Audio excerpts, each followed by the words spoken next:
Вы просили, вы писали, показать неопознанный летающий объект вы умоляли.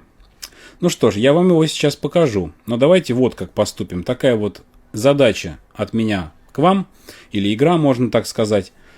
Я показываю, но координаты не прикладываю. А вы на собственной карте у себя на компьютере или в телефоне просто повторите мой путь и увидите этот объект своими глазами на своем девайсе. Ну что ж, поехали. Нас интересует Америка.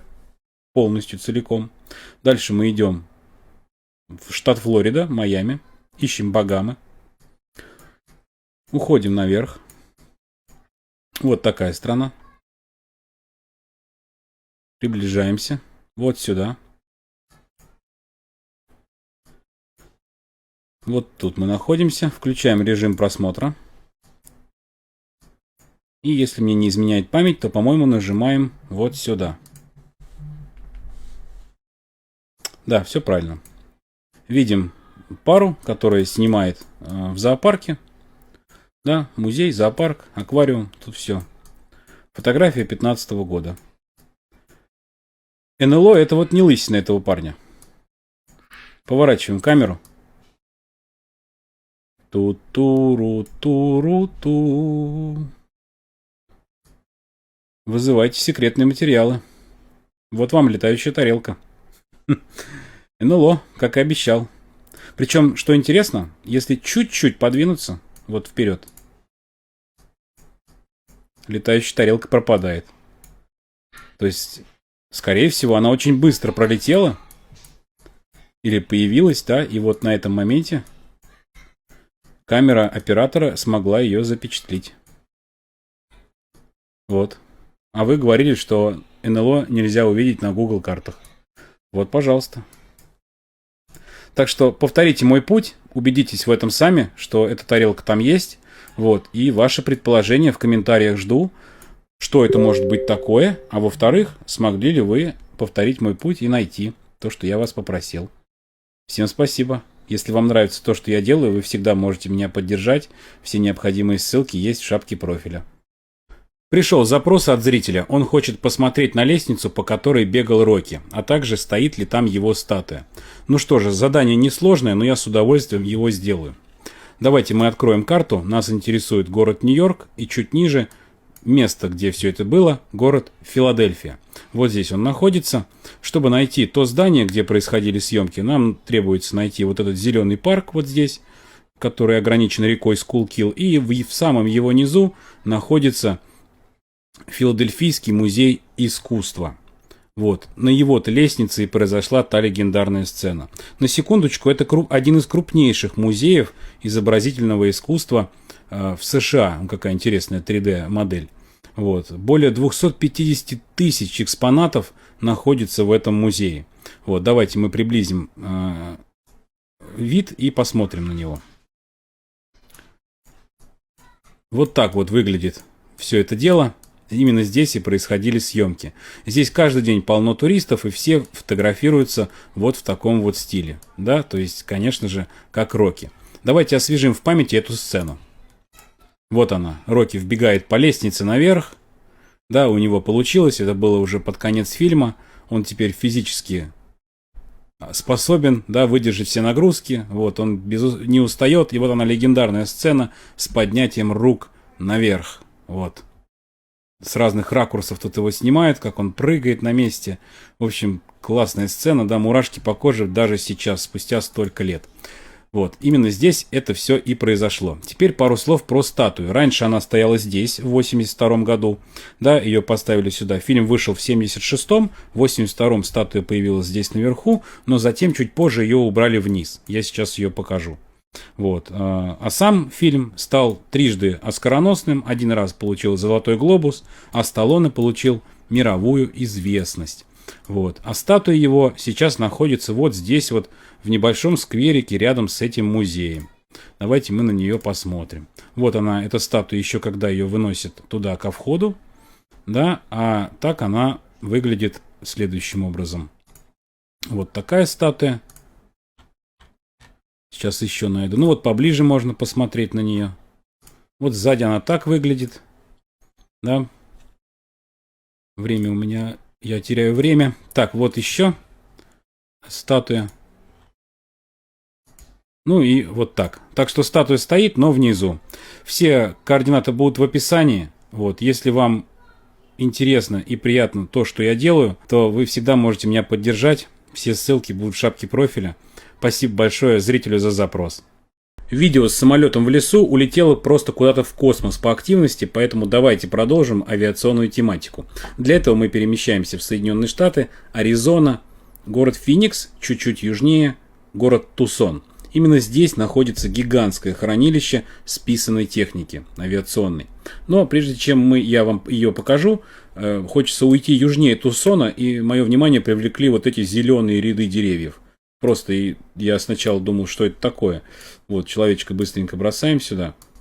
Вот такие вот деревья. Я сначала сверху думал, может, виноградники какие-то или еще что-то. Оказалось, нет, это пекан обыкновенный выращивают в промышленных масштабах. Вот, его плоды похожи на грецкий орех, но это не оно. Да, вот такие плоды, как фисташка, здесь что-то похоже на грецкий орех, но это пекан. Вот, в кулинарии его используют там для каких-то целей, вот, и поэтому его вот здесь выращивают в промышленных масштабах. Второй момент – это огромное количество солнечных панелей, которые вот здесь вот в Аризоне сделаны. Но это и не удивительно, потому что очень жаркий штат, очень много солнца, и почему бы не добывать альтернативную энергию.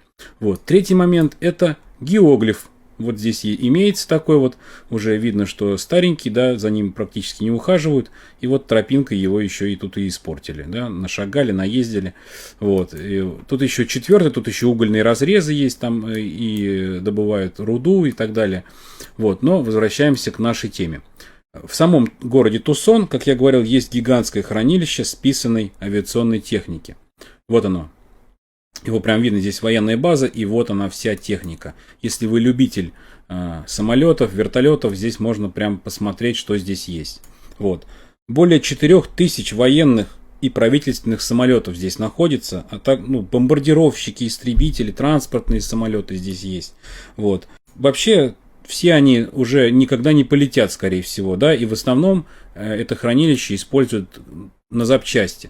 Вот. И лишь иногда на повторное использование техника отсюда уходит. Вот. И давайте посмотрим, что здесь есть. Несколько фотографий. Вот такие фотографии, вот такая. Да, вот сверху фотография, например. Вот. Вообще интересно, да, почему именно здесь построили военную базу с этим складом, с этим хранилищем. Ну, это опять же влияет местоположение, да, Аризона очень жаркий штат, поэтому здесь всегда солнце, мало дождей, и поэтому просто техника долго не ржавеет, поэтому она много-много лет может стоять на открытом воздухе. Вот, поэтому координаты я оставлю в описании, можете пройти посмотреть и сами ознакомиться с этим огромным складом военных самолетов. Если есть желание меня поддержать, все ссылки есть в шапке профиля. Спасибо. Хочу вам показать одну штуку на Маршалловых островах. Вот здесь они находятся в Тихом океане, а именно в атолле Кваджалей. Вот тут он находится, вот он такой вот. Вообще Маршалловы острова, они располагаются на 29 атоллах и 5 островах. И раньше они принадлежали США, конечно же. Вот. И в 1986 году получили независимость. Вот такой вот флаг у Маршалловых островов. Это такой флаг Индонезии, который растянули из одного края в другой. Вот. И мы переходим на атолл Кваджалей. Раньше он, когда был американским, назывался атолл Бикини. Вот, и здесь есть такая очень интересная штука. Вот рядом с этим небольшим куском земли. А что это такое у нас вот здесь вот под водой? Подводная лодка, можете подумать, или кит какой-то. Но на самом деле все не так. Да, это останки немецкого тяжелого крейсера под названием «Принц Ойген», который в 1938 году поступил на службу в Германии, потом участвовал во Второй мировой войне и после проигрыша достался американцам. Вот. И вообще этот атолл, когда был атоллом Бикини, это был полигон испытания атомных бомб. Вот, американцы здесь испытывали атомные бомбы, и этот вот принц Ойген стал мальчиком для битья. Он пережил 2 испытания ядерной бомбы атомной, да, соответственно, одну взорвали под водой, одну взорвали в воздухе, он их пережил. А вот третье испытание он, к сожалению, не пережил. И был затоплен, да, и течением его унесло, и вот он сел на мель, и здесь вот в таком перевернутом виде он и лежит до сих пор. Вот такая вот история, и есть даже фотографии этого, да, перевернутого принца Ойгена. Вот так это все выглядит. И, кстати, вот так сам он выглядел в момент испытаний в 1946 году.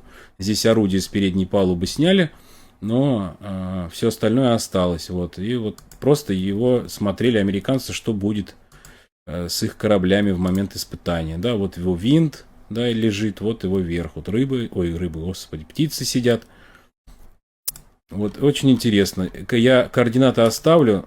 Вы пройдите, посмотрите, да, вот мужчины тут купаются, с него прыгают. В общем, он там будет лежать до тех пор, пока его не разрушит природа, но до этого еще много-много лет пройдет. Вот он так вот выглядит под водой, да, и вот немножко тут винт выглядывает. А также, да, и вот, и, соответственно, сверху он выглядит вот таким вот образом. Вот, всем спасибо, координаты в описании, если хотите меня поддержать, все ссылки в шапке профиля. Один из зрителей попросил меня рассказать про долину шаров. Ну что же, давайте это сделаем. Сначала немножко теории. Долина Тарыш, или Урочище, как его еще по-другому называют, находится на западе Казахстана, на полуострове Мангышлак, примерно в 150 километрах к северу от города Актау. Вот здесь. Именно вот тут на огромной территории рассыпаны отложения конкреций шаровидной формы. Вот их даже из космоса видно. Вот они тут рассыпаны. Вообще во все стороны они тут идут. Вот их огромное количество. И огромное количество фотографий тоже с этого места есть. Диаметр у них там от 10 до 4, от 10 сантиметров до 4 метров вообще. А возраст у них 40 или даже 60 миллионов лет. Вот, и образовались они на дне океана Тетис. Вот, давайте пару слов про Тетис расскажу. Тетис — это древний океан, который омывал Пангею, огромный материк, да, справа. Соответственно, когда потом эти материки разъехались, этот океан также образовал и Средиземное море, и Черное, и Каспийское. Вот. Ну, этот вот океан как раз-таки здесь был во времена динозавров, когда они бегали вот здесь по земле. Вот такой он древний, и вот тогда-то это все и образовалось здесь. Давайте теперь посмотрим на эти шары. Вот они так выглядят, такие вот конкреции. Они рассыпаны вообще везде, по всей долине. Смотрите, как их много. Это очень привлекает туристов. Такая большая туристическая достопримечательность для всех. Люди приезжают именно вот конкретно сюда, а местные, наверное, здесь вообще уже все видели, все, что можно. Вот, фотографий много, все не покажешь. Могу немножко еще рассказать про конкреции, что это такое. То есть, простыми словами, это минеральное образование. Да, то есть, если вот брать пример снежный шарик, да, то маленькая сердцевина у него, это, как правило, органический состав имеет.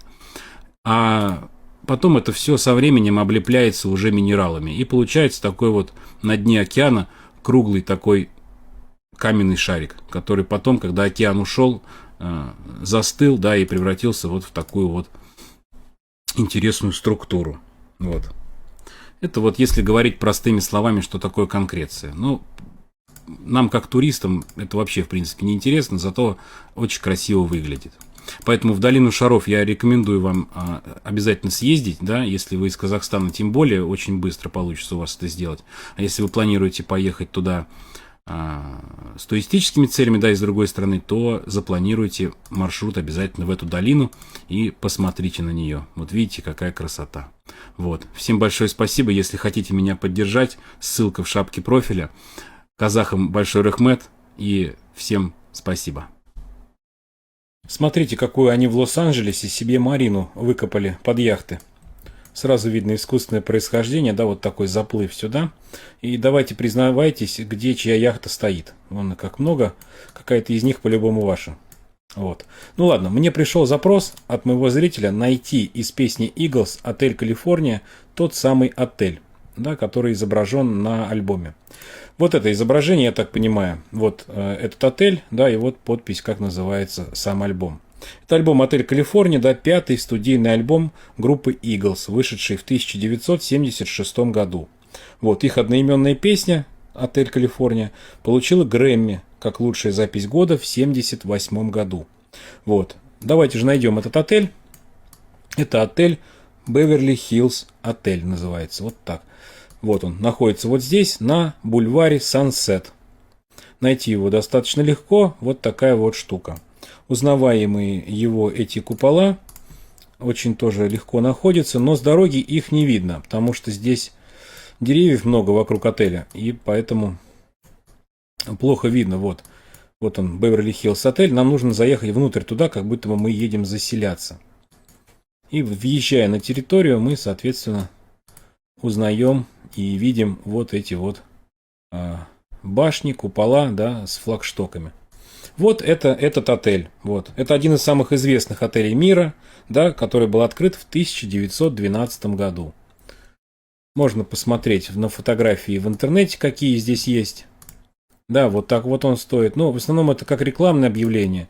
Да, здесь вот не так много наружки, скажем так. В основном внутрянка и то, как выглядят номера, а также цены. Да, вот цена 1200 евро, я так понимаю, с заездом летом. Это за ночь. Да? Ну вот такая цена. Это один из самых популярных отелей не только в США, но и в мире в целом. Вот. Так что вот он здесь находится, его координаты я оставлю в описании. А сама песня «Отель Калифорния», конечно же, очень красивая, не зря она получила запись года, да, и в самой песне описывается гостиница, которую нельзя покинуть никогда. Очень красивая песня, послушайте. Вот, спасибо моему подписчику за запрос. Можете сами пройти и посмотреть на отель из любимой вашей песни. Спасибо. Уже несколько человек просили меня показать Грув-стрит из GTA San Andreas, где же эта улица находится на самом деле. Давайте в этом видео я рассмотрю две локации из двух разных частей GTA. Первая это GTA Vice City. Здесь вот популярная вот эта локация отель Колон, да, и главный герой в своей рубашке бирюзовой. Вот также в этом месте фанаты любят фотографироваться вот так, да, то есть в похожей рубашке напротив этого отеля. Он находится в Майами, Майами-Бич, один из самых популярных пляжей мира. Вот, и здесь-то и находится этот отель, который был прототипом для игры. Вот сюда человечка мы ставим, вот здесь фанаты фотографируют уже, естественно, все собираются, и вот он, этот отель. Да, вот он. Колони отель. Вот он-то и послужил прототипом отеля в игре. Вот. А второй, это тогда вернемся к Грув-стрит. Поэтому я координаты выложу, можете сами посмотреть. По Грув-стрит у нас, значит, информация следующая. Вот так выглядит Грув-стрит из GTA San Andreas. Вот здесь дом Си-Джея, там его сосед и так далее. Вот на этой площадке можно было играть в то время, это вообще был нонсенс. Это находится в Лос-Анджелесе. Вот здесь. Это как бы, ну, то ли местечко, то ли район, то ли город Комптон. И вот в Комптоне есть, получается, вот такая вот улица круглая. Это Восток Какоа-стрит. Вот. Восток Какоа-стрит. И давайте сюда человека поставим. Здесь есть один нюанс. Как в видео с мистером Бином. Дом Си-Джея заблюрен. Его нельзя посмотреть. Вот, видите, то есть как бы вот он, этот район. Да. Не знаю, есть ли сходство или нет. Да, вот с этим вот. Но определенные есть. И дом Си-Джея посмотреть нельзя. Видимо, хозяева попросили заблюрить. Но есть обходной маршрут. Это карты Apple. Здесь таки как раз это посмотреть можно. Вот.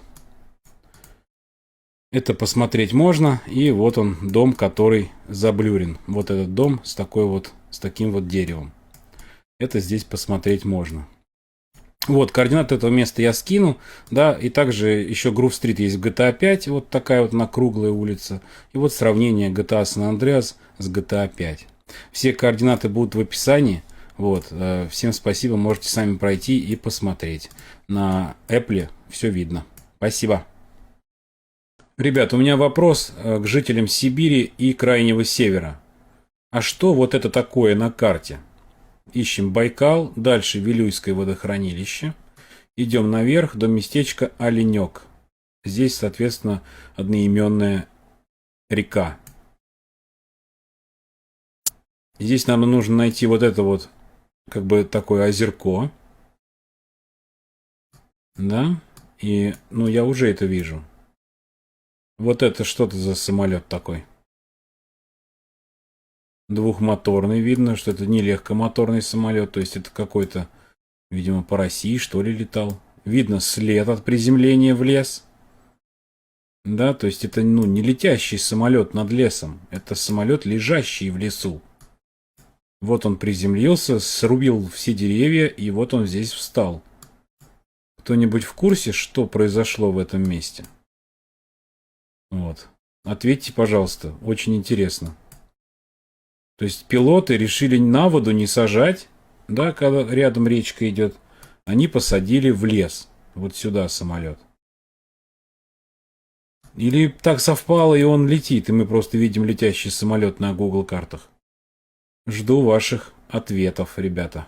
Поинтересуйтесь, кто живет на крайнем севере или в Сибири, что случилось на реке Оленек. Вот. Давайте разбираться все вместе. Спасибо. Большое спасибо зрителю за запрос. Просит показать голубое чудо в Германии, заброшенный экскаватор багерный. Ну что же, давайте это сделаем. Нам перемещаемся в Германию, нам нужен Берлин и Дрезден. Вот прямо, можно сказать, между ними находится местечко под названием Шипкау. Вот оно. Здесь еще и другой город, да, вот этот Занфтенберг и так далее. Вот, и здесь в поле стоит тот самый экскаватор Баггер 258. Вот он. Да, он был построен в 1964 году. Его длина 171 метр, а высота 50 метров. Весит он 3850 тонн. Давайте фотографию посмотрим. Территория обнесена забором. Здесь надписи «Не влезать», потому что боятся власти, да, что люди начнут залазить на него. Не дай бог, упадет кто-нибудь. В общем, вот такая вот дура здоровая стоит в поле в Германии, который уже более 60 лет. И такой памятник в натуральную величину посередине поля. Никто его не ломает, никто его отсюда не убирает. Видимо, стоит вот так, чтобы можно было посмотреть. Давайте сейчас я на вот такие фотографии сделаем. Вот, видите, у него есть роторный вот этот механизм, роторное колесо. Вот его как раз-таки сняли, да, вот видно, что его нету, этого колеса. А вся остальная конструкция, она стоит. Вот, поэтому, если вы живете в Европе или в Германии, советую вам посетить это место, чтобы посмотреть. Да, вот такая красивая фотография, вот еще когда было колесо. Это изнутри кабины виды, и вот такие вот гусеницы у него. Огромные. Вот, да, в 2002 году этот баггер 258 перестал работать, его перестали использовать в угольных разрезах, которые здесь есть около этого города. Да, вот они, эти разрезы вот здесь, вот здесь. И, соответственно, его оставили в поле, вот, и так он и стоит там до сих пор. Да, и дали ему прозвище «Голубое чудо» из-за того, что он такого синего цвета. Вот. Координаты этого места оставлю в описании, переходите и смотрите. Спасибо за запрос. Все же смотрели сериал «Мистер Бин». И давайте я сейчас быстренько попробую вам найти две локации из него. Это то место, где снималась эта заставка, когда он сваливается к нам с небес на землю. Вот, а также покажу вам дом, где жил мистер Бин. Вот, первое, это мы подмечаем тот факт, что здесь вот есть колонны и вот такая вот стела. И изгиб тротуара. Вот, я нашел это место. Вот они, эти колонны, вот эта стела, вот изгиб тротуара.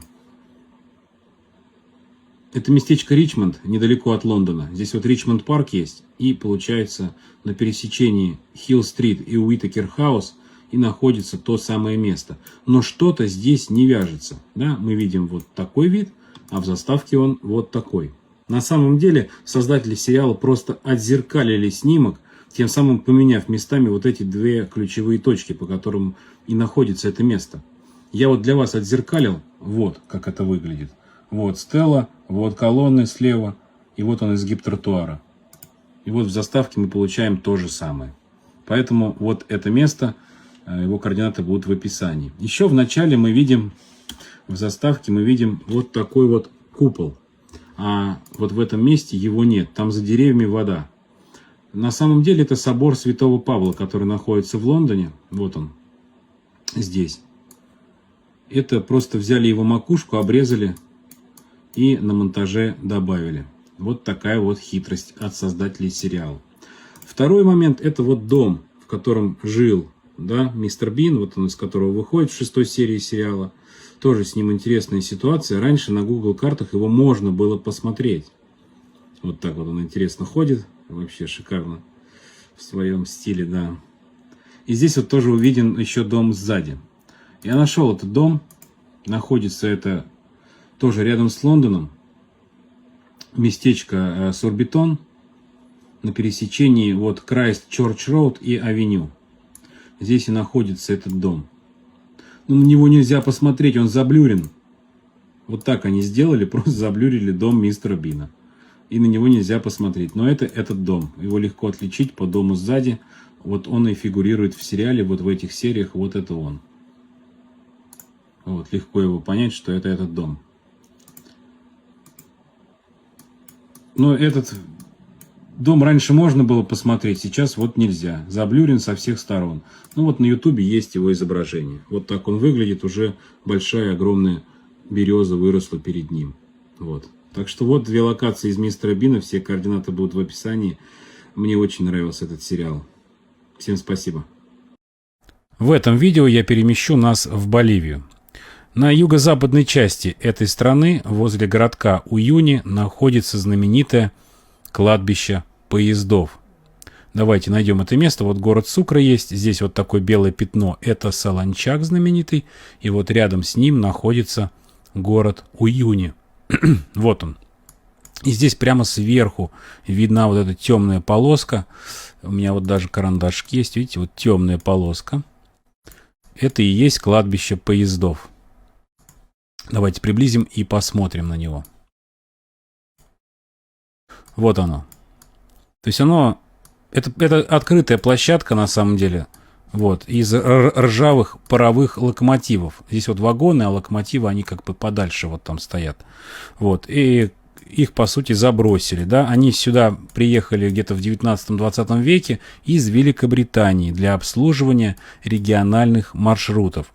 Но были заброшены после того, как железнодорожный проект в этой стране как бы перестал развиваться, да, и его свернули. Вот сейчас это популярная зона для туристов, куда приезжают со всего мира и со всей страны, чтобы поглазеть на эти поезда. В интернете много фотографий есть, да, вот такие фотографии с локомотивами есть. Вот также здесь вот такие животные есть на фото, да, вот такая фотография с локомотивом. То есть тут можно лазить по ним, прыгать, бегать. То есть здесь и что-то снимают, какие-то съемки делают фильмов. Там, да, вот такой локомотив. Вот вид, например, красивый, да, на локомотивы. То есть вот можно так вот попутешествовать здесь. Сейчас я еще человечка где-нибудь уроню, чтобы показать. Ну да, вот. То есть, по сути, это такая груда металла, но встретить где-то вот так в случайном месте такое огромное кладбище поездов очень сложно. Вот. И эту территорию, естественно, все охраняют, потому что, сами знаете, чермет денег стоит, и видно, что вот вагоны уже растаскали, да, где-то чего-то, поэтому эту территорию охраняют от мародеров. Вот. Координаты места будут в описании. Также на этой локации есть знаменитый Солончак, огромное озеро. Вот. Соленое. Здесь вот такая есть экспозиция с флагами многих стран. Да, вот, например, Дакар, Боливия, здесь проводился тоже знаменитый знак. Вот, ну тут все из соли. Дом из соли вот здесь есть тоже. Да, вот такие фотографии. Поэтому место очень интересное, достойно внимания. Переходите по координатам и смотрите. Всем спасибо. Нашумевший сериал «Рыцарь Семи Королевств». Посмотрел я последнюю серию первого сезона, и вновь нам показывают вот этот шикарный вид с этим деревом. Вот эти планы, где сир Арлан, можно так сказать, проводит свой последний диалог с главным героем. И вот эти вот классные виды гор, да, поля, и вот он под этим деревом сидит. И вот так вот у нас такой вот план главного героя и вот эти горы. И мне стало интересно найти это место, и действительно ли это дерево там стоит. Мы перемещаемся в Северную Ирландию, именно здесь проходили съемки. Вот. Помните, я вам рассказывал про место, где Титаник сошел на воду в Белфасте? Вот именно там как раз-таки часть помещений сдается под съемки фильмов, именно в этих павильонах и снимались основные сцены этого сериала. Но это ладно. Мы уходим южнее Белфаста, вот сюда, к этим горам. И нам нужно найти гору Хэн-Маунти и Моурн. Вот, именно вот Хэн-Маунтин мы и видим вот здесь сзади главного героя. Это Хэн-Маунтин. И вот такая вот долина перед ним. А само дерево находится вот здесь. И здесь даже есть подсказка на Google карте. Вот, видите, Dunk and Egg Sir Arlen's Grave. То есть, именно вот в этом месте и находится это дерево. Да? И нажав сюда, мы увидим фотографии из фильма и также живые фотографии. Но единственный момент, это не настоящее дерево. Это специально построенная декорация, которую установили для съемок сериала. Видите, видимо, вот, ну, вот эта фотография живая, да, то есть ограждение стоит. Здесь вот какая-то, я не знаю, что это, какая-то коробка, или, может быть, здесь раньше камера стояла. В общем, вот так это все огорожено и таким образом выглядит. И здесь нельзя пройти и человека поставить. Но понимаешь, что дерева здесь нет, когда, например, смотришь на эту дорогу сверху вот этой горы. Вот она идет, эта дорога, и здесь нет никаких деревьев. Но это с 19 года фотография, поэтому точно видно, что дерева нет, а значит, это была декорация, которую установили. Вот, и надеюсь, она там до сих пор. Кто в Великобритании живет, если есть возможность, скатайтесь туда, посмотрите, действительно ли там стоит это дерево. Будет прикольно, если вы мне в комментариях напишите, какова там ситуация. Вот такие дела. Координаты места в комментариях. Всем спасибо. Ну что, ребята, у меня сегодня день рождения. Мне исполняется 35 лет. Пускай это видео будет данью уважения прожитым мною годам и светлой памяти одного озера в республике Мариэл. Это озеро Морской Глаз. Уникальный карстовый провал в Волжском районе. Республики Мариэл, конечно же. Вот. Знаменитый своей изумрудной водой, крутыми склонами и глубиной более 40 метров. Находим Йошкар-Ола, столица Республики Мариэл. И нас интересует вот это место на границе с Республикой Татарстан. Находим здесь деревню Шарибаксат. Именно здесь находится это озеро. Ну, находилось, да, сейчас я объясню почему. И вот оно, это озеро. Вот так оно выглядело в 2004 году.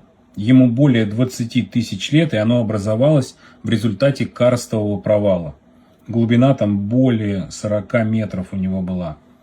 Вот так он выглядел, да, и вот она знаменитая изумрудная вода.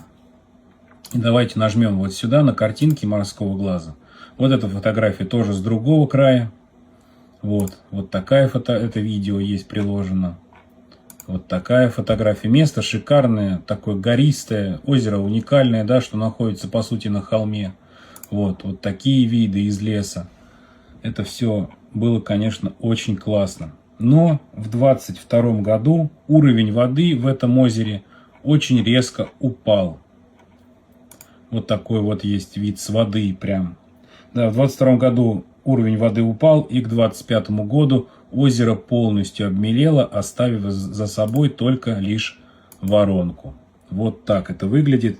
Ну, зимняя фотография, но ничего страшного. Вот видите, сухая воронка и все. А раньше здесь люди купались, прыгали с тарзанок. То есть было такое место притяжения, да, туристов и местных жителей, скажем так. Да. Вот летняя фотография есть пересохшего озера. И вот такая фотография, да, вот, то есть место на самом деле уникальное, да, жалко, что вот оно пересохло, и, к сожалению, сейчас мы можем только довольствоваться его остатками, да, его, ну, вот как на карьер съездить, да, посмотреть только на песочный берег, вот. Ну, координаты этого места все же я оставлю вам, если вы где-то рядом живете, можете съездить посмотреть, в каком это состоянии сейчас, вот, ну, или просто побывать в этих марийских лесах, они сами по себе очень классные и здоровские. Я там был, мне там понравилось. Все, с праздником меня, вам всем спасибо, я в шоке от того, как вас много. Ребята, только вперед. Помните вот это легендарное видео Его показывали 13 лет назад по всем телевизорам страны. 15 февраля 2013 года в окрестностях Челябинска упал метеорит, или, как его называют по-другому, суперболид. На высоте 23 километра он взорвался, распался на множество осколков, вот, и упал на землю и частично в воду. Вот, и один из зрителей попросил меня найти то место, куда упал челябинский метеорит. Ну, давайте же это найдем, да, находим Челябинск, идем налево, город Миас, и здесь есть озеро Чебаркуль с одноименным городом. И вот как раз таки в это озеро и упал челябинский метеорит. Как я сказал, он распался на осколки, эти осколки находили вот, и в окрестностях, да, и в лесу, и в городе даже какие-то осколки остались. Вот, там, ну, а основная его часть, скажем так, основной метеорит упал именно в озеро, недалеко вот от этого мыса. Сейчас давайте посмотрим с вами траекторию падения. Вот, видите? То есть видно, что вот он упал в озеро, пролетев к югу от Челябинска. Да, то есть могло шарахнуть неплохо. Так даже были кадры, что у кого-то окна повылетали от взрыва там и так далее. Вот. И вот такой вот кусманище весом более полутонны упал в озеро Чебаркуль. На Google картах не видно, но на Яндексе есть место падения челябинского метеорита. Если мы нажмем сюда, нам открываются фотографии непосредственно этого места. Вот видно, что представители власти здесь находятся около такой проруби, да, которую проделал этот камушек. Вот. Я так понимаю, его достают из воды, все фотографируют. Там даже какую-то премию объявили за тому, кто его поднимет. Вот такая вот фотография. То есть вот туда, в воду все это упало, и слава богу, могло бабахнуть по земле, и был бы кратер, вот, и было бы не очень хорошо. И вот такая фотография. Координаты этого места я скину в описании. Да, вот озеро Чебаркуль приняло на себя удар челябинского метеорита. Спасибо ему за это большое. Пришел запрос от зрителя показать маяк из фильма «Жажда скорости» 2014 года. Тот самый фильм, где снялся Аарон Пол, сыгравший роль Джесси Пинкмана в сериале «Во все тяжкие». Вот про это, видимо, имеется в виду сцену, когда он на спортивной машине с офигенным видом на океан подъезжает к маяку, и сзади него полиция его догоняет с вертолетами, машинами и так далее. Вот этот вот маяк попросили найти. Я этот фильм посмотрел тогда же, когда он вышел в 2014 году, и тут же нашел этот маяк, потому что место реально шикарное. Перемещаемся в Соединенные Штаты, город Сан-Франциско. И здесь мы идем прямо по побережью, вот такая вот дорога идет. По ней-то главный герой и ехал. И вот, следуя этой дороге, мы должны найти местечко под названием Point Arena. И здесь вот есть такой мысик маленький, да, и на нем-то как раз и находится Point Arena Lighthouse, да, то есть маяк. Вот, роняем сюда человечка, находим знакомые виды, и вот он, этот маяк. Вот они, эти ворота на территорию. Вот здесь можно подъехать прямо к нему и все рассмотреть. Такая вот туристическая достопримечательность, но больше всего мне нравится вид вот отсюда. Вот с этого такого полуострова. И вот он, самый вид на маяк и Тихий океан. Что замечательно, здесь есть такие вот скамеечки, на которых можно посидеть. Беседка вот есть. Да, вот такое вот шикарное место в штате Калифорния. Его координаты будут в описании. Тот, кто меня попросил, сможет сам пройти и посмотреть. Вот. Шикарное место. Кто живет в Калифорнии, обязательно посетите, если там не были. Спасибо. Один из зрителей попросил меня найти водопад из фильма про Шерлока Холмса с Робертом Дауни-младшим. Вот. А потом сам же у меня мой хлеб и отобрал. Но ничего страшного, мы найдем этот водопад. Я так понимаю, сцена вот эта вот, где Мориарти и Шерлок Холмс на глазах Ватсона падают в бездну. Ну, сцена шикарная, конечно. Отыгрыш великолепный. И сейчас я покажу вам. И вот они падают в пучину, скажем так. Ну, на самом деле, вот водопад, который изображен здесь, это, конечно же, нарисованный на компьютере. Вот, вот они улетели туда, в бездну. На самом деле, да, это водопад Рейхенбах в Швейцарии. Чтобы его найти, нужно нам переместиться в Берн, потом найти озеро, вот это вот Бриентское. И рядом с ним, вот здесь по долине, если пройти дальше, и будет этот водопад. Вот он здесь находится. Вот он в высоту 250 метров. И на самом деле один из самых таких мощных водопадов в Альпах. Да, вот так он выглядит. Вот такой вот он. Давайте человека сюда поставим. Здесь можно это сделать. Посмотрим на него издалека. Да, вот такой вот Рейхенбахский водопад. Но также он известен и по другой причине, да, несмотря на свою мощь и высоту, это по Шерлоку Холмсу. Артур Конан Дойл, когда был здесь в 19 веке, решил, что именно тут должен его великий сыщик умереть. Вот, да. И, соответственно, об этом было у него написано в рассказе «Последнее дело Холмса». Вот, и у этого водопада установлена памятная табличка в честь этого события. Вот эта табличка, да, вот с таким вот текстом, с изображением Шерлока Холмса. И здесь написано, что через этот ужасный котел, да, Dreadful Cauldron, ну это так называли чашу, да, водопада, куда падает вода, да, как бы вот такой ужасный котел, произошло кульминационное событие, да, culminating event, да, в карьере Шерлока Холмса, величайшего детектива мира. 4 мая 1891 года он исчез вместе с профессором Мориарти, Наполеоном преступного мира. Да, вот этим самым известен этот водопад Рейхенбах. Вот, место достаточно уникальное. Его координаты будут в описании. Вот, пройдите, посмотрите, очень интересно. Вот, а зрителю спасибо за запрос. Мой подписчик попросил помощи узнать, где похоронен и где произошла трагедия с советским и российским борцом вольного стиля Иваном Ярыгиным. Он двухкратный чемпион СССР, трехкратный чемпион Европы, чемпион мира, двухкратный олимпийский чемпион и президент Федерации спортивной борьбы. Вот так он выглядел. Да, погиб он 11 октября 1997 года в автокатастрофе. Я нашел это место, где он погиб. Вот. Из открытых источников известно, что он, что все это произошло на 121 километре трассы А-167 Нефтекумск-Затеречный. Да, вот эта дорога из Минеральных вод до Махачкалы, Дагестан. Да, и вот здесь вот как раз-таки этот кусок дороги Нефтекумск. И вот он Затеречный. Да, и по табличкам на дороге я нашел 121 километр. Он находится вот здесь. То есть, если здесь вот человека поставить, то вот здесь вот будет табличка как раз-таки вот тут вот, где машина едет,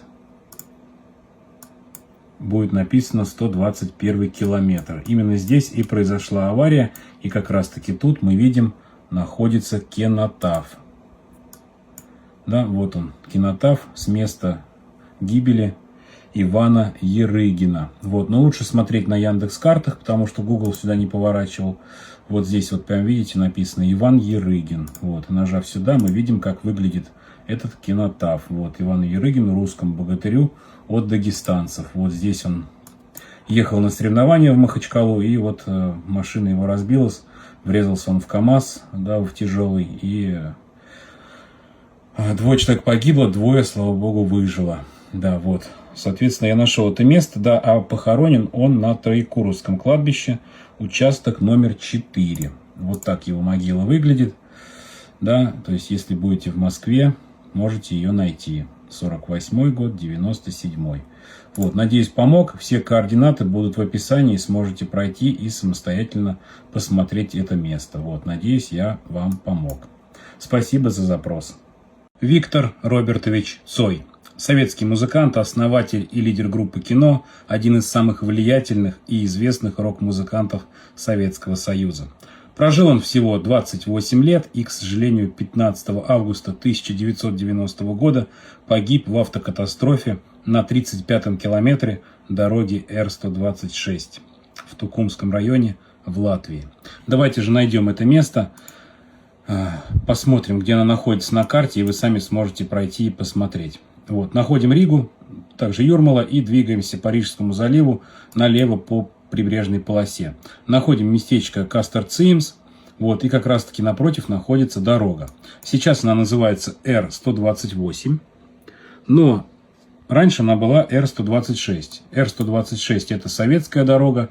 После распада Советского Союза и получения независимости, получается, эту дорогу переименовали в Р-128. И как раз таки вот здесь, вот на вот этом небольшом повороте и находится вот это самое место гибели Виктора Цоя. Вот в ту сторону он двигался, в сторону вот этого поворота. С рыбалки, да, ранним утром помним, да, что он в отпуске был после своего концерта. Вот, и здесь был на рыбалке где-то в каком-то месте рано утром. И вот после уже где-то часов в 11 он поехал обратно и, к сожалению, попал в аварию. Вот такой вот здесь памятник рядом с местом трагедии находится Виктору Цою. Здесь поставили скамейки, такой туи поставили. Вот здесь раньше так не было. Вот сейчас я покажу, как было раньше. Да, допустим, 11-й год. Здесь был вот такой скромный памятник. А теперь уже вот последние годы сделали ремонт, реинновацию. И вот так все сделали. Да, и звезда по имени Солнце. Вот такой вот монумент. А само место гибели произошло вот здесь. На мосту. Вот рядом с этим мостом через небольшую речку лесную. Здесь вот такой вот находится портреты Виктора Цоя. И по обе стороны, да, вот его снимки. Вот такое вот местечко. Здесь произошла эта трагедия с водителем автобуса. Да, он ехал на своем москвиче и врезался в автобус Икарус, да, и, к сожалению, погиб мгновенно. Вот, похоронен он в Санкт-Петербурге на Богословском кладбище. Вот, центральная аллея, могила Виктора Цоя посередине, рядом могила Горшка из группы Киш, да, Михаил Горшинев. Вот так выглядит могила Виктора Цоя, вот, ну и так вот выглядит могила Михаила Горшинева. Все координаты будут в описании. Вот, всем спасибо, переходите, смотрите, вспомните молодость. Ровно месяц назад я начал выкладывать свои ролики на эту страницу, а сейчас вас уже 160 тысяч. Это с ума сойти. Просто активность лютая. Вы посмотрите, я не успеваю. Я вижу ваши сообщения, я вижу ваши запросы, но я просто не могу всем ответить. Я хочу, чтобы вы не обижались. Вот. Просто я хочу, ну, как бы до вас это донести, что я вижу ваши сообщения, вижу ваши комментарии, но меня не хватит на всех. У вас сотни запросов. Я не могу ответить всем. Частично кому-то отвечаю, частично чьи-то запросы беру в работу, но всем ответить я не могу. Поэтому хочу, чтобы вы с пониманием к этому отнеслись. Вот. А так я сейчас гуляю по тому месту, которое я хочу посетить больше всего. Это остров Пасхи. Всем спасибо, дальше только лучше. Под прошлым видео про неизвестный объект получил много запросов о том, что близко его не показал. Давайте сделаем это в этом видео. Вот он, наш объект. Видите, 18-й год вот здесь. Все это началось в 2010 году. Вот апрель 2010 года. Делаем 9-й год, все пропадает. В 10-м появляется. Но до 18-го ничего не обновляется. Видимо, это было сделано специально. Вот так, если листать, вообще ничего не меняется абсолютно. Поэтому давайте рассмотрим так, как есть. Вот он вблизи, этот объект. Давайте расстояние еще раз померяем. Как я и говорил, он в длину. Вот она длина, 60 метров ровно, да, 60,03. В ширину он примерно 9-8 метров где-то, да, там 6, вот так. 6-7 метров в ширину получается. А в высоту сложно тоже посмотреть. Можно по тени вот посмотреть. Вот в этом месте тень выше, она 12 метров тень.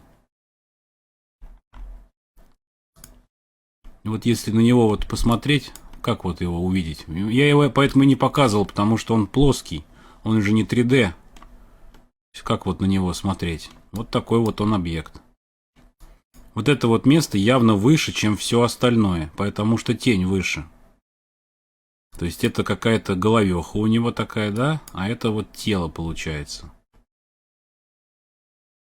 Ну вот я вам ближе показываю, вот с этой стороны. Вот мнения разделились. Непонятно, то ли это кусок ракеты какой-то, то ли это откололось вот от этой горы. Непонятно. Вот упало здесь. Откуда это могло упасть, непонятно.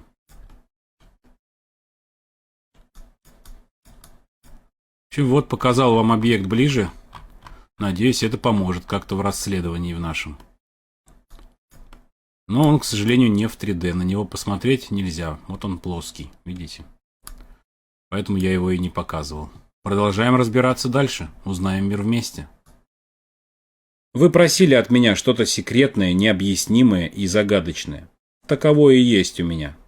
В 1500 километров от Антарктиды есть архипелаг под названием Южная Георгия и Южные Сандвичевы острова.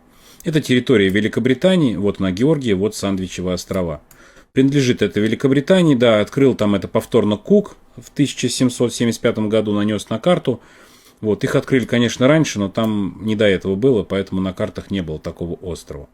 В основном здесь проживают около 30 человек, ну а так это является домом для королевских пингвинов. Вот они.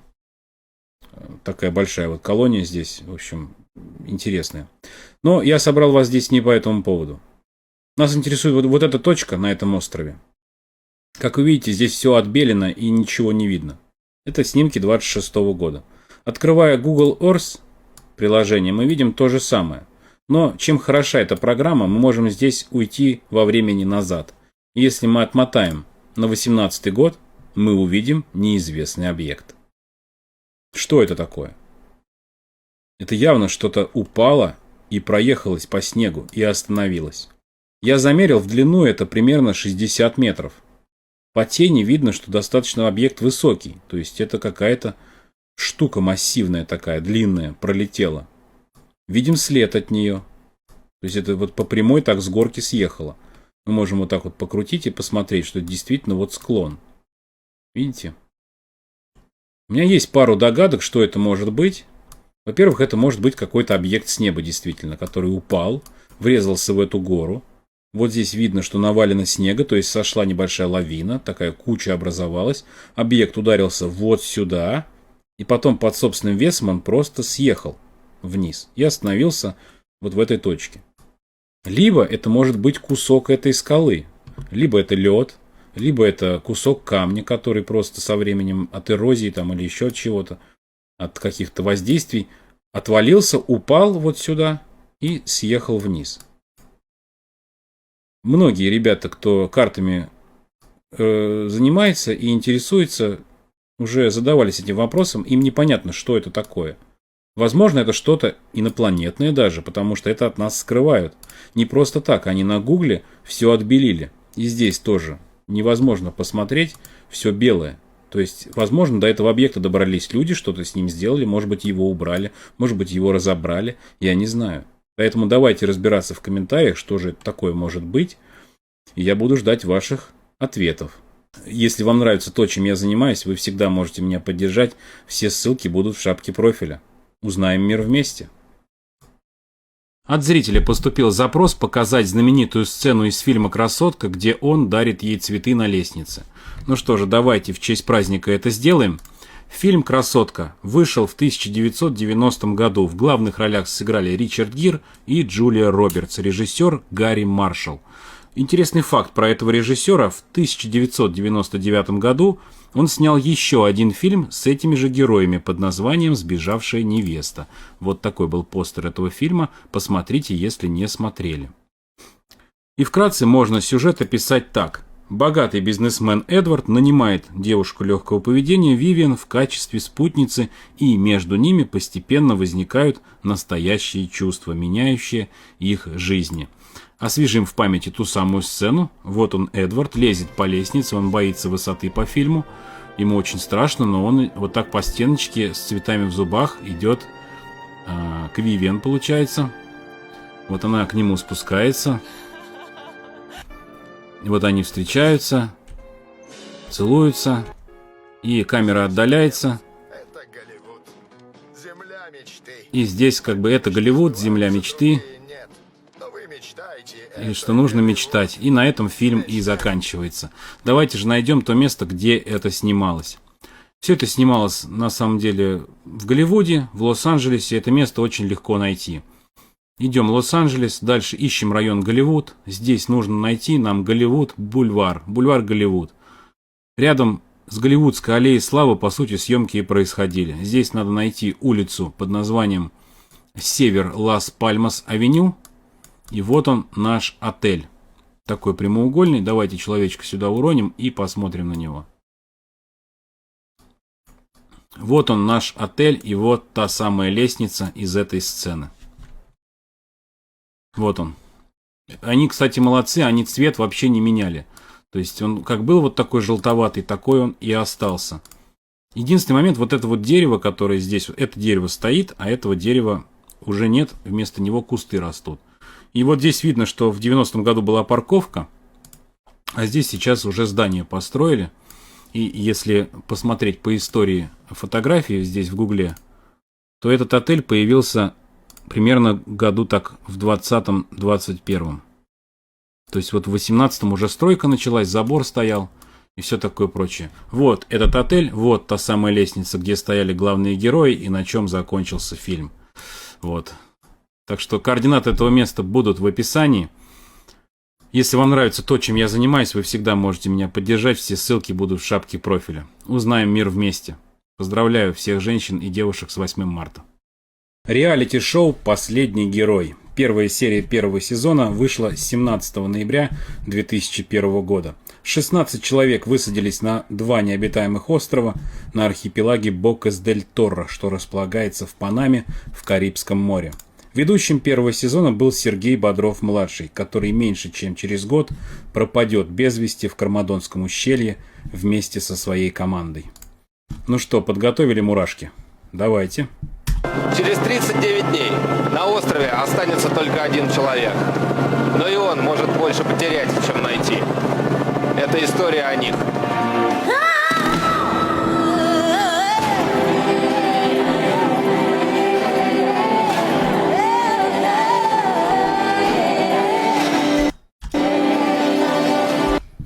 Вот нам подсказка. Здесь есть 2 острова, и Сергей говорил, что съемки происходят в Карибском море. Давайте же найдем это место и эти 2 острова. Для этого нам нужна Панама. Именно там все и располагается, как я и говорил, на архипелаге Бокас-дель-Торро. Приближаем. Этот архипелаг находится вот здесь. И здесь вот есть такие 2 острова. Кайо-Запатило-1 и Кайо-Запатило-2. Именно сюда и высаживались герои первого сезона «Последнего героя». То есть там на кадрах можно посмотреть, да, как они прыгают в лодку. Эти 2 острова видны в кадре, соответственно. И вот одна команда черепах плыла на один остров, другая команда ящериц плыла на другой остров. Здесь, что интересно, можно человечка сюда уронить, погулять по этим островам, посмотреть. Да, с одного острова видно другой остров, вот так вот интересно. Вообще, конечно, места шикарные, да, Карибское море, теплое море, песок здесь на пляже, зелень, конечно, место для съемки выбрали шикарное. В те годы, да, 25 лет назад, я, конечно, мечтал бы оказаться и героем передачи, и просто покупаться в этом море, и побывать на этих пляжах. Вот, ну, давайте на другой остров, вот сюда уйдем, на Запатило-2. Но здесь фотографии не очень качественные, но тем не менее. Вот какие-то пальмы на берегу лежат. То есть вообще, конечно, это было классное время, да, когда вот мы смотрели передачу. Потом вышел 2-й сезон, 3-й, 4-й, 5-й. И вот я смотрел, мне очень нравился сезон с Дроздовым и Николаем Николаевичем, когда он там играл в этом шоу. Да, было классно. В общем, вот на этих 2 островах проходила эта игра. Все координаты я скину в описании, да, и завершая это видео, послушайте вот это. Остаться в живых, отчаянных сил. Узнаем мир вместе. Всем спасибо. Поступил запрос от актера Андрея Чадова. Он просит найти дом из фильма «Один дома». Давайте это сделаем. Но сначала немножко про сам фильм. Это фильм 1990 года. В ролях сыграли Маколей Калкин, Джон Хёрд, Кэтрин О'Хара, Джо Пеши и Дэниел Стерн. Двое последних наши любимые преступники. Режиссер Крис Коламбус. Именно он снял, кстати, первую и вторую часть Гарри Поттера, тем самым погрузив нас в сказочный мир этой книги. Давайте найдем этот дом, где он находится. Это озеро Мичиган, город Чикаго. Уходим на север по прибрежной линии до местечка Уинетка. Здесь находим, у них вот такой есть комьюнити-хаус. И как раз таки около него есть Линкольн-авеню, на котором и находится этот дом. Единственный момент, здесь нельзя уронить человека. Уже много лет, видимо, хозяева дома или вообще этой улицы попросили Google удалить все фотографии. И вот можно только вот заезд на эту улицу смотреть, и на этом все. Но у нас есть обходной путь, это карты Apple. В ту же точку роняем бинокль и нажимаем вот сюда. Вот нам открывается тот самый дом. Это именно он. Давайте освежим в памяти сам фильм. Вот 1.23. Здесь нам показывают в самом начале этот дом. Здесь вот видно, есть гараж, да, но на современных снимках гаража уже нет. То есть его убрали. Ну и вообще, в принципе, внешний вид территории поменялся. Да? Есть забор с воротами, какие-то деревья убрали, вот отсюда дерево убрали, кусты посажены, трава растет. Да? То есть вот поменялось немножко все. Но сам внешний вид дома остался, в принципе, почти такой же. Вот эти белые прямоугольники над окнами тоже узнаваемые. Давайте мы их здесь в фильме найдем. Да? Вот они, их видно. Также есть на 1622 тоже съемки этого дома. Можно посмотреть, нам показывают его в дневное время. Вот. Все видно. То есть вот эти деревья все большие, они все остались. Они здесь все есть. Вот они, эти деревья, три штуки. Они также на участке и расположены. Вот, этот дом находится вот здесь. Да, давайте еще пару слов расскажу. Вообще интересный факт, что успех картины 90-го года послужил созданию целой одноименной медиафраншизы, в которую вошли 5 последующих фильмов, включая прямое продолжение «Один дома 2. Потерявшийся в Нью-Йорке», вышедший в 92 году. Вот. Ну, кстати, да, он вышел с тем же творческим составом. Еще одно интересное такое наблюдение, что экранные папа и мама Маколея Калкина, они, к сожалению, умерли, да. Джон Хёрд умер в 2017 году, а Кэтрин О'Хара умерла вот недавно, в январе 26-го. Но оба умерли в 71 год. Вот такая вот мистика. Спасибо большое Андрею за запрос. Координаты места я оставлю в описании. Можно будет перейти и посмотреть. Узнаем мир вместе.